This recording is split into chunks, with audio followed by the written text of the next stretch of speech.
Now, here we go. We are now officially recording. And I just want to say that I'm very excited for everyone that is here today to join Elizabeth Johnson in leading a virtual of how to work from home, since that is kind of new for all of us. So Elizabeth, if you want to go ahead and begin, and if you need to share your screen, you can do that. Okay. Thanks, Chris and the Alumni Association for inviting me to do this. And I promise it will be interactive and not a lecture, although I do have some PowerPoint. I prefer to call them PowerPoint photos, not a PowerPoint presentation. So recognizing that in the last couple of weeks, people have been thrown into this crazy new world of working from home. And most people were quite caught off guard by that. As Chris mentioned, I have over 15 years of experience working from home. I worked for Lilly for a number of years, and we were called field-based employees. And I recognize that in that capacity had the luxury of a company who had thousands of people doing that and had a lot of infrastructure that some of you may not have set up. I also have a room that I'm sitting in now that I can dedicate as my office, and a lot of people don't have that either. But hopefully some of my experience can work for you all. And I also wanted to point out that I'm not going to spend a lot of time on technology today. Really want to use this as a very practical session for people and make it interactive. So with that, people may want to mute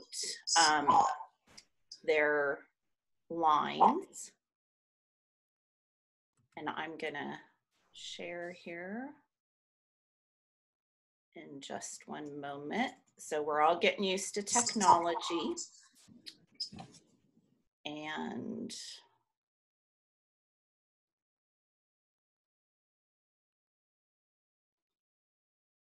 okay, I'm going to share now.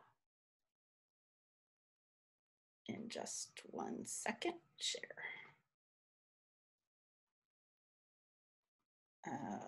Okay. Okay, this is a good example of technology not always being our friend. So I'm gonna try again. We tried this several times yesterday and it worked. There we go. Can you see it, Chris? Okay, great. Okay, so this is just one example of where people are trying to do what they can with where they have it. So this is the ironing board home office, and recognizing again that people are doing what they have to figure out where they can work from. So today we're gonna, as I mentioned, not spend a lot of time on technology, but I have 3 general buckets. One is space and boundaries, having some designated space to work from. The second are some personal challenges, which might include how and when do you take breaks? How do you get your exercise in, etc. And then some miscellaneous tips and a few words for supervisors. I also manage several different teams remotely, so I had people all across the country, and hopefully a few words of advice for that. So just a few more examples of what we're seeing people are using. So this is the laundry hamper desk at the end of the hallway. And this is the soaking tub. So you can see where the vanity is and the faucet, and just like a tray over the bathtub that people are using. This might be the epitome of what boundaries look like or don't. So somebody setting up in their little half bath. And again, that's the reality of the world that is happening today. So the walk-in closet, doing what you can. So hopefully you have already in the last week or so identified a designated space in your home. Hopefully it's not the bathroom, but if it is, you do the best you can with that. So one of the most frequent questions I got when I put this out there is, how do I shut this off at the end of the day? And if you do have the luxury of having a dedicated space, the easiest answer is shut the door. That isn't that easy, especially in light of many people don't have the luxury of having a dedicated room. So a couple of tips I have for this is, one is have in your mind, and the answer might be different each day depending on your schedule, but have in mind what time you want to end the day.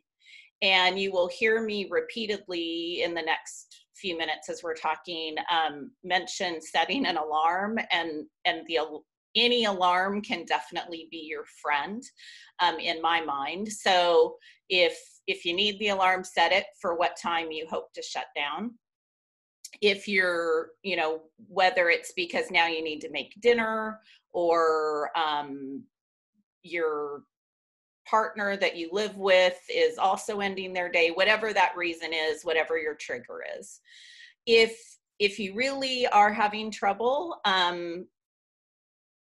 stopping, you might want to consider grabbing a towel or a sheet or something to cover up your workspace, which will serve as a visual cue for you that you're closed for the day.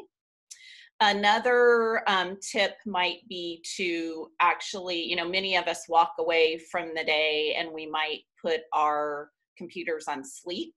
It might make sense for you to physically shut them down. And actually, in conversation with Chris yesterday when we were going through this, he mentioned in his home they were having some power issues. And so that was also a good reminder that, many of us, when you're working from home, you might be in an environment that has less reliable power, no generators, no surge protectors that you would have in your workspace. So that would be another good reason for just shutting down at the end of the day. Secondarily, that helps because if you decide you want to go back to your computer, you really have to think about it a little bit more, because it's going to take a little bit more time than moving your mouse and having the computer come alive. Another frequent question is how to set boundaries with friends and family. So when I first started this, in 2001, when I started working from home, it was very jarring for me. I will be honest. I went from an office environment to working from home, and my teammates were spread throughout the Western US. And it did take a while to get used to it. So I remember that and feel your pain. And I also remember family and friends not really understanding very well and having the question, oh, did you see such and such on Ellen today? Well, no, I didn't, because I was working. And I actually at some point shared that anecdote with my parents, who I think were also having trouble understanding. And by kind of putting it in the third person, that I had this conversation with a friend, I think it really resonated with them, and that was almost a light bulb moment for them that, oh yeah, she is working. And now you have families, perhaps two parents that are working from home, and the kids aren't real used to that. So I think just having honest and frank conversations about what this is looking like and what your requirements are to do your job. So speaking of children, that is definitely a challenge. It's not like people are working while their kids are away at school. So now we've got kids at home as well.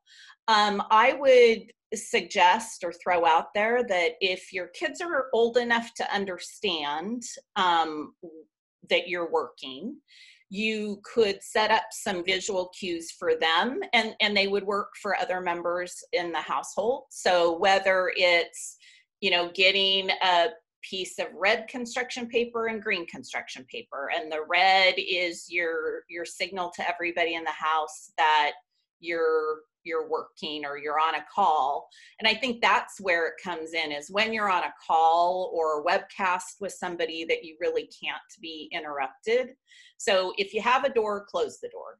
If you don't, you could use cards. You could use, I'm going to turn the light on, and while the light's on, I need you to not come in or come by me and interrupt me. And then you could make some sort of game out of it for your kids who are understanding and abiding by that. And again, those signals might also be helpful for other members of your household.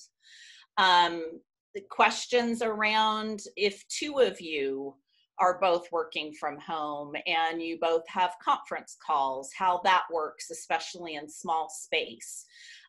You may want to start each day or end each day comparing calendars for the following day, and who has calls when that really you need quiet time, and figuring out, okay, from 10:30 to 11:30, I'm going to go in the bedroom because I need the quiet, and then you can use that space for quiet during your call from 1:30 to 2. You could even go outside. If two of you have a call at the same time, maybe one of you can go outside to a quiet place. So just being communicative about it and figuring out how to match your calendars up. It is also very important, depending on your industry, to set expectations throughout the household about the confidentiality of both your computer and any paperwork you have out. And then, turning off loud music, the TV. I mean, I had a meltdown on Tuesday with all of this stuff and finally said, I have got to cut back on the amount of news I'm watching and reading. So, I know we all are wanting to know what's going on, but having the TV on a regular basis may not be conducive to working, and it frankly may not be the best thing for one's mental health. But try to recreate the background noise or environment that you had when you worked in your office. So if using some noise canceling headphones is what you did in your office, or having your iPod headphones in to listen to soft music, and that's what helped you concentrate, there's no reason not to continue to do that at home. I talked a little bit about older children, and the last comment before I stop and take any questions, I'd love to hear from you guys too, and make this a true sharing platform, what you found has worked for you. But just a couple words about younger children. So again, I know people are having toddlers and 3 and 4-year-olds home. Maybe asking your supervisor if you can work some flex hours so that after they go to bed, you can work 2 or 3 more hours.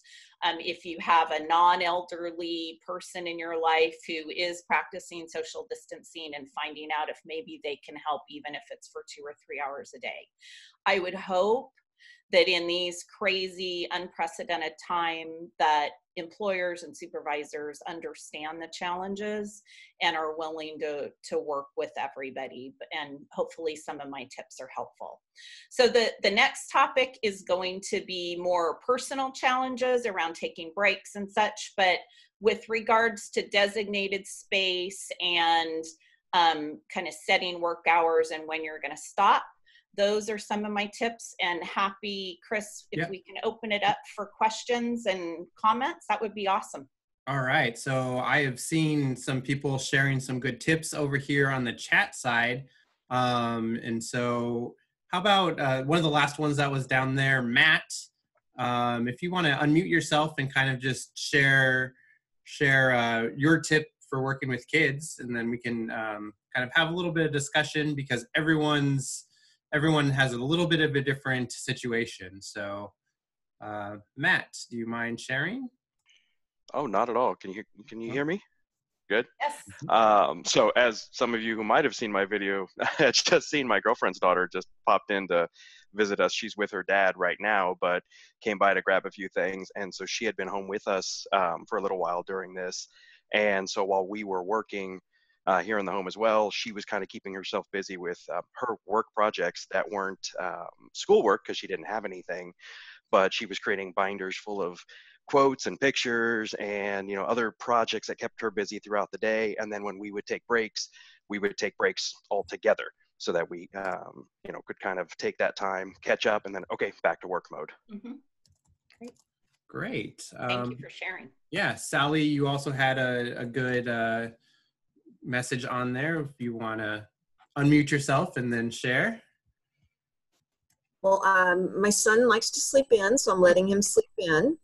And he knows when I'm working at the computer that he leaves me alone. So he's off doing his own thing, and soon he'll be doing the online school coursework, so that'll be helpful. And then I have a set time that I shut down, and he knows that when I'm done and I log off, we go for a walk.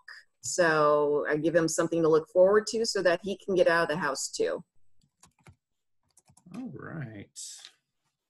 Excellent. All right. So Ramis, go ahead and you have raised your hand. So that's a great tool in this online time. So go ahead and unmute yourself and share with us. Hello all. I hope all of you doing well. This was very tough and hard week. I hope you're gonna be more productive during next week. And so for myself, the best tip is like wake up as early as possible, because I don't know, but personally I like to complete all of my stuff and all problems in the morning, and then I can work easily. Yeah. Great, thank you so much. That's a really great tip right there, and I think that might actually kind of roll into the next portion that Elizabeth is going to be talking about. It does. That was a perfect segue, and we'll go back. If anyone has any other questions, please feel free to type them into the chat, and we will monitor those, and we'll make sure that Elizabeth is able to answer those, or we can kind of group source that. So we'll turn this back over to Elizabeth. Great, thanks. And thank you for all the tips. That's wonderful. And I love that this is interaction, Tiger sharing Tiger ideas. And it was a perfect segue. So another common question has been, how do I get myself motivated to get up and get going? So one of the frequent questions is, how do I, get myself out of my pajamas, or do I need to get out of my pajamas? So I will say that in my 15 plus years, the only time I started my day in my pajamas, and remembering that I worked for a company that was based in Eastern time zone. So on occasion, there would be some very pressing company business that needed to take place at 8 or 8:30 Eastern time. So that made it 5 or 5:30 my time. So on those rare occasions, I would roll out of bed and roll into my office and do that call and then get out of my pajamas. And I don't think, personally speaking, you necessarily need to get all totally ready if that is what if you would prefer to be comfortable and be in yoga pants or sweatpants. I did that a lot, but there is something psychological about getting out of your pajamas, whatever you dress into, that really needs to be a trigger that your day is starting. And if what works best for you is getting showered, putting your makeup on, doing your hair, go for it. That's definitely what you should do. If you really are having trouble getting your day started in spite of getting dressed, and you have the option of when you might schedule meetings in the morning, schedule a meeting at 8 or 8:30. And that is going to force your hand to get on with your day. So then another big category of questions revolved around taking breaks. And it kind of goes both ends of the spectrum. So one end of the spectrum is I'm not taking breaks and it doesn't seem healthy. And the other end of the spectrum is I'm going to the refrigerator every 15 or 20 minutes. How do I keep myself from doing that?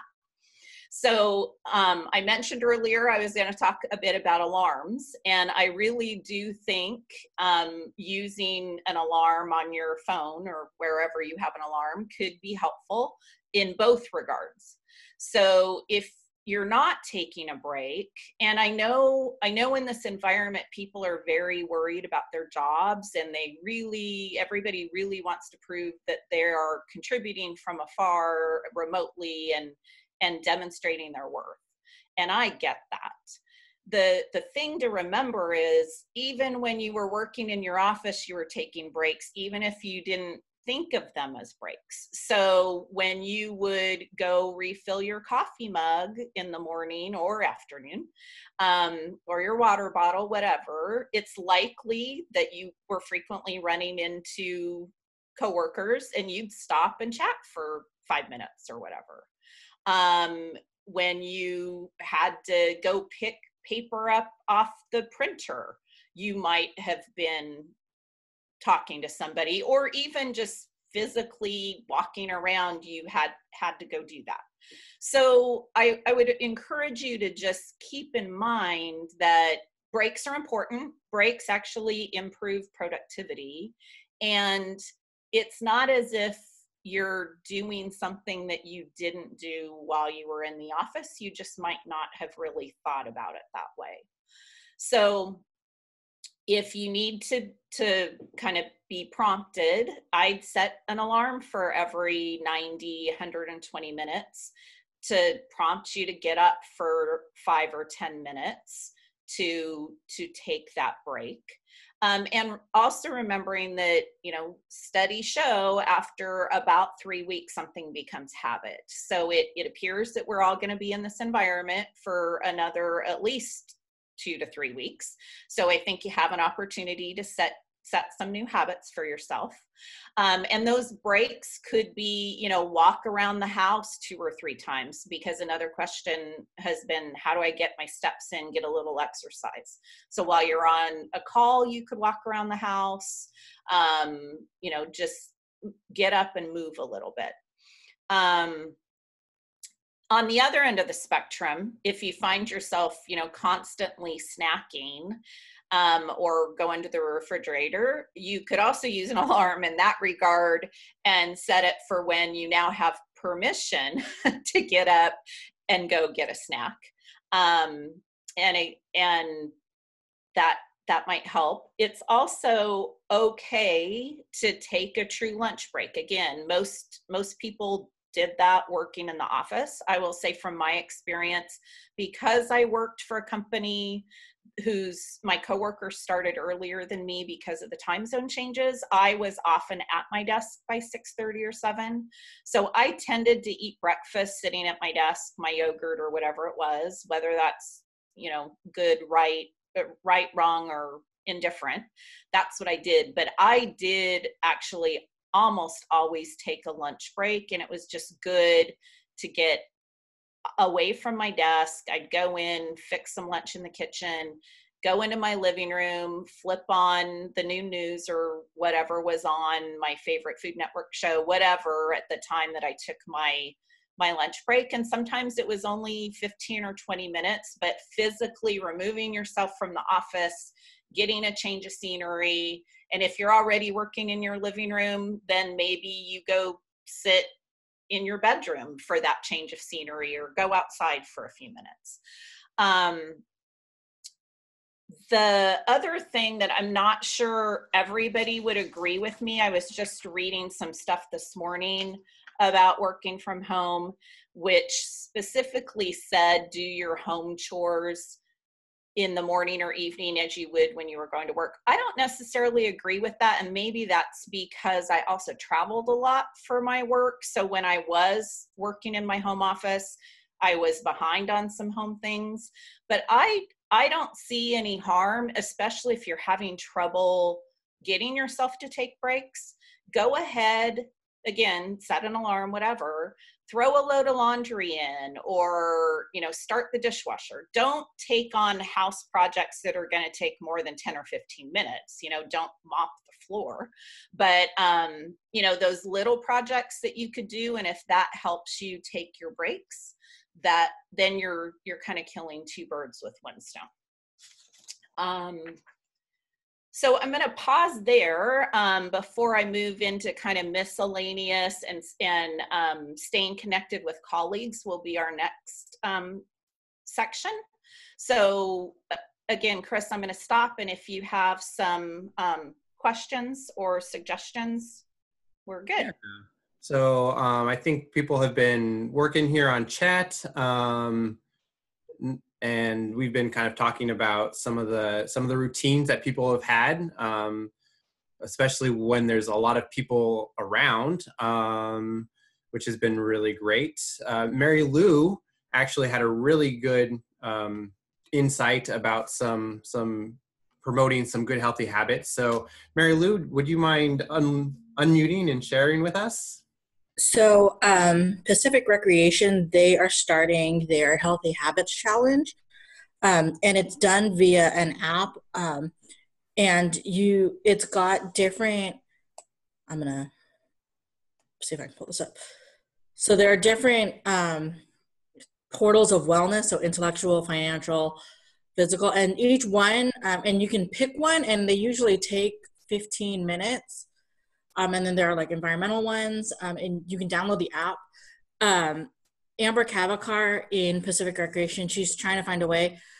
She started it via the app so that folks could do it virtually, and then you can chat with other people. So like Mary Conley posted her kind of erg work desk, trying to get it going for herself, and then you can kind of cheer each other on via the app as well, which is kind of nice. So hopefully we can get alumni relations connected so that more people can join the thing. Yeah, I think that's one great thing to work on and be able to promote across campus, because everyone in this time is kind of going through this together, figuring it all out, and it seems like Pacific Rec is already doing something really great to help us with some of our routines that we're looking to do. So let's see here. I was looking and I lost where the comment was, but they were talking about they have younger siblings and they post on a whiteboard and do some activities in the morning. Do you want to talk about that? I think that was I'm kind of losing where that is. Charina?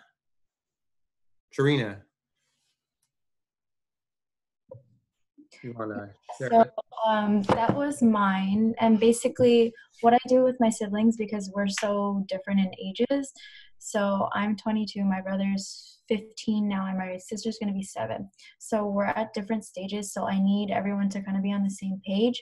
So I'll do their whiteboards every day before the next day, and I'll just create a list of things to do, like just eat breakfast, change your clothes, brush your teeth, simple like reminders, so they can do checks every day and they'll check it off with me. And then if we have to do cleaning that day, or if we're doing activities, like today we just did like a pour painting on like canvases, so that was really fun. And it's just a way to keep them in like their school routine, keep their sleep schedules in check, and kind of just keep everyone in the same groove, so like they're not losing it. That way I can do my work and I can like focus on school and they're taken care of. Great. Thanks so much for sharing with us for that. Does anyone else want to just put in the chat if they want to share? That way we can call on you, so that way not all 50 of us are trying to talk at once, because that would be kind of hard. But if anyone wants to share, go ahead and just write that you want to share in the chat. Again, the chat function is right down in the bottom in the share screen. And so does anyone else want to have any comments right now? All right, we're gonna go ahead and move along. I see a quick question about the Pacific Rec app. Do you see that one? Oh, yep, just popped up right here. Thank you, Shannon, for doing that. Teamwork makes the dream work, right? So the question was, is the app only limited to Pacific students and alumni? I'm not sure if Mary Lou knows that off the top of her head, but I know as alumni relations, we can definitely go and search that and get that information out to all of you. And we will put that on our website along with the filming and the video of this session. So if you want to revisit that and any other questions that we can answer on there. So check out pacificalumni.org and we will have that answer on there for you. So, and you're also welcome to just email Pacific alumni at pacific.edu with any questions, and we are happy to be your conduit for any questions that we can answer. So with that, I'm going to go ahead and jump back to Elizabeth for the next portion. Thanks, Chris. And thanks again for everybody's input. So next, we're going to talk just a little bit about staying connected for lots of reasons, the social distancing. So now not only friends and family, but friends and coworkers. So there's a lot of technology now. And again, I think, you know, when you were in the office, you might stop by somebody's desk and say, hey, do you have a couple of minutes to chat? And if they weren't available, they'd say, not right now, but can we in 15 minutes? Or sure, and then you'd be off to the races to talk. So I think you can still do that, whether you're using text or if offices have set up an instant messaging function, and that's okay.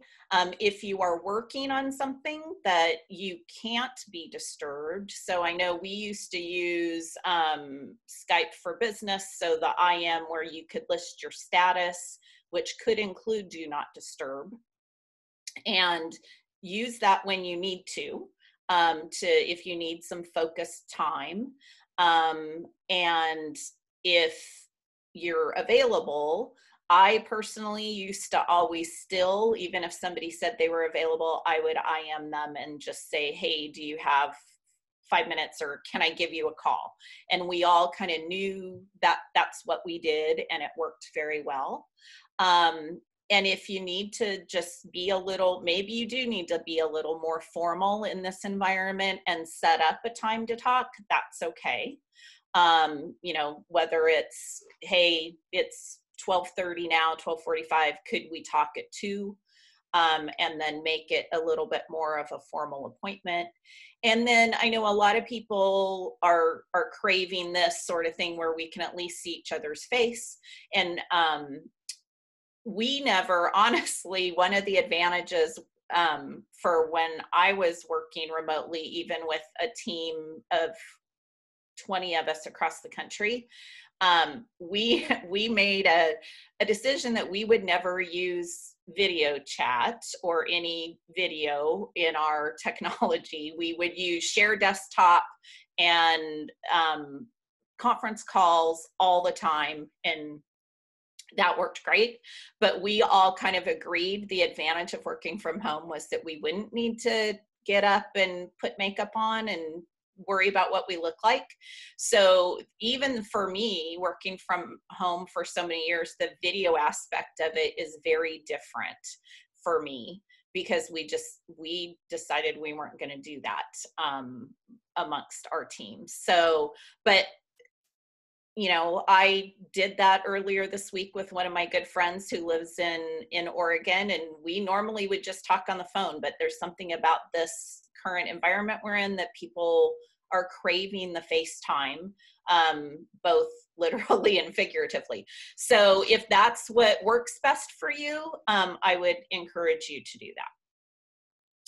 So this is the ping pong table home office, and I'm going to provide just some miscellaneous tips, many of which are focused at supervisors. So if you are a supervisor, I would encourage you, at least during this current time while this is all new and people are establishing their habits and getting used to it, maybe to be a little bit higher touch than you might otherwise, and try and call each of your folks that report to you every couple of days to check in, see how their transition is going, see what additional technology might be needed. I know I said we weren't going to talk much about technology during today's session, but see what else they might need, see what they might also need from an emotional standpoint. And in that regard, if you work for a large company that has an employee assistance program, I think now might be a time to remind your employees of that resource, recognizing that I'm sure those programs are probably being highly utilized right now, but it may be something that if you don't offer across the board, if you encounter somebody on your team that is really struggling for whatever reason right now, just remember that that's a resource that might be there depending on the size of your employer. Also consider frequent team huddles, so maybe as a live team, you had weekly staff meetings. Maybe right now that needs to increase in frequency, be it daily.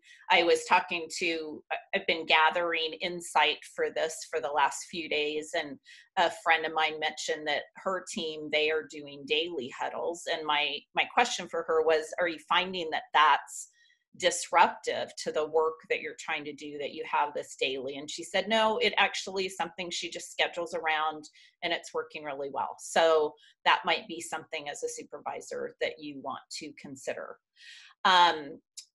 One comment about technology and having calls and webcasts now, dial in, if you've got them scheduled, dial in a few minutes early to account for technology that might not always work optimally. And just, again, a lot of this I think about as when you're in your office, that's the corollary. So do you walk into meetings the second they start or even late? Hopefully the answer to that is no. And so if you don't do that in real life, don't do that via technology. So dial in, doesn't have to be 10 minutes early, but dial in, 2, 3, 4 minutes early, just to be sure that you can get online and everything's working accordingly. And then just generally, everybody, our mental health is an issue right now for all of us. It's a stressful time. There's things, none of us have ever experienced before. And it's okay to talk about. And frankly, if that means you're taking 10 minutes out of your day to talk to a coworker or somebody else about that, I think that's okay. We all need to band together to get through this, or go for a walk outside. Right now, at least in California, we can still do that. Acknowledge to each other that it's a difficult time. And I love the fact that the Alumni Association has, over the last week, already had 2 cocktails and conversation sessions. Acknowledging this might not be quite as fun, but I certainly hope that it has been helpful. And so along those lines, kind of as we wrap up, 2 different versions of the cocktail cabinet desk, and reminding that we're never too far from happy hour, and another cocktails and conversations session led by the Alumni Association. So that is all the prepared content I have. So we can, open it up one last time for questions or comments, and, go Tigers.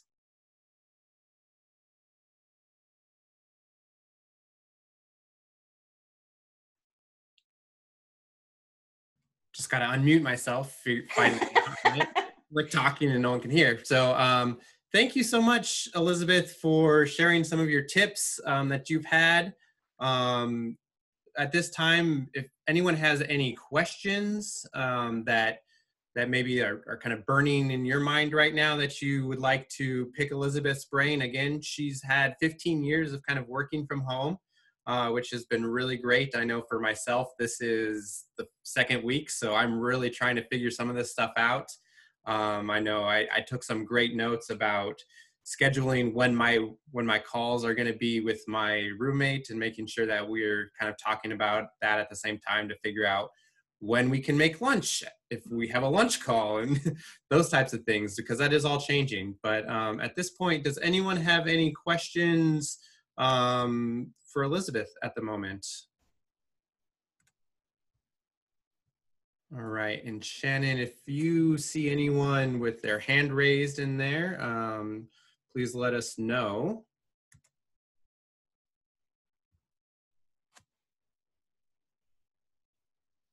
All right, so we're gonna go ahead and then I think we're seeing lots of thank yous. Check that with your kids before vacuuming in case you're doing an online class. There we go. Yeah, that's definitely a good one. So, you know, we don't want to just take people's time. We want to be respectful of your time as well. So we are going to have a short survey that's going to pop up on here right now. Mandy's going to be able to pop that up. So please fill that out before logging off. And just for you all to know, Alumni Relations is having a number of virtual activities that we will be hosting in the works. We're going to be having Matthew Golub reading to some children's books. So for those of you with children, young children, you'll look out for that. We are going to be doing a wine tasting event. So look out for that as well. You know, at the end of the week, a lot of people have, I know at least for myself, it's like, geez, I'm so happy that it's a Friday. Take that time to shut down and still enjoy some social hour. So with that, I think we are all good to go. Mandy, are we all happy to log out? Any last questions? Okay. Hey, Chris, I have a question for the group. I hope I'm not inserting myself No, that's great. Inappropriately. But one of the things we had talked about too, because I didn't talk much about technology, is we were thinking or wondering if maybe something on conference call and webcast etiquette might be helpful. All right. So I'm getting a thumbs up from my partner over here. So that's one vote for that. So yeah. So again, everyone, please give us your input, any other virtual sessions that you would like to see. Please let us know about that as well, because we'd be happy to do those presentations. And as Elizabeth just mentioned, you know, online etiquette is a great thing. I think we saw some people raising hands in the chat, which is really great. You all having your stuff muted unless you're going to be talking. So you all have been great and wonderful with that, but I think if there's anything else, please let us know. And I'm just seeing lots of thank yous on here. People learning to mute and unmute appropriately. That's a huge thing on my, as you saw, I was talking and I still had mute. So, you know, it takes getting used to forming those good habits, right? So wonderful. Thank you all so much. And thank you. I will continue to be here until the hour is up, but I think right now our content is done. So feel free to log out. Thank you again from Alumni Relations. Thank you again, Elizabeth, so much. We definitely appreciate it. There's a little reaction hand clap down at the bottom of the chat as well. So thank you so much. All right. Thank you. Have a My pleasure. day. Thanks, everyone. All right. Bye, all. All right. Well, like I said, I will continue to be here if anyone has any questions that they would like to ask. Just for the next 10 minutes, just kind of a hangout time as well, but you are free to log out. So thank you again so much. Okay, I'm going to leave, Chris. If you All want to debrief later, we sounds can. good. We will Thanks. talk with you later. Thank you, Elizabeth. You guys did a great job moderating. Thank you. You were wonderful. Thanks, Elizabeth. Thank you so much. And Kelly's here, I know. Bye. All right, excellent. So I think we're Thank you, Elizabeth, from Terry. all right. Cool. So we are slowly dropping out of people. So again, thank you everyone that did join us today. Ramis, thank you for participating. I appreciate that. Julian, thank you for joining. Thanks for coming out and doing that. Caroline, thank you so much. Marche, Anne, thank you for your chat. I appreciate that. And everyone who was participating in chat, I think that was really great as well. So, okay, wonderful.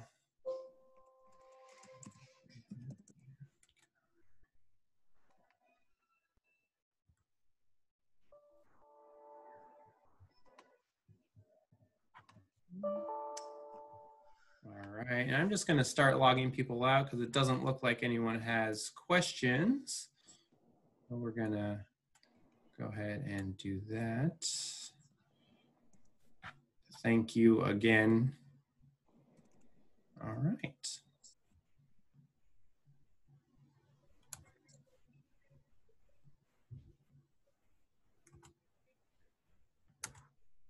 Okay, just down to the co-hosts now.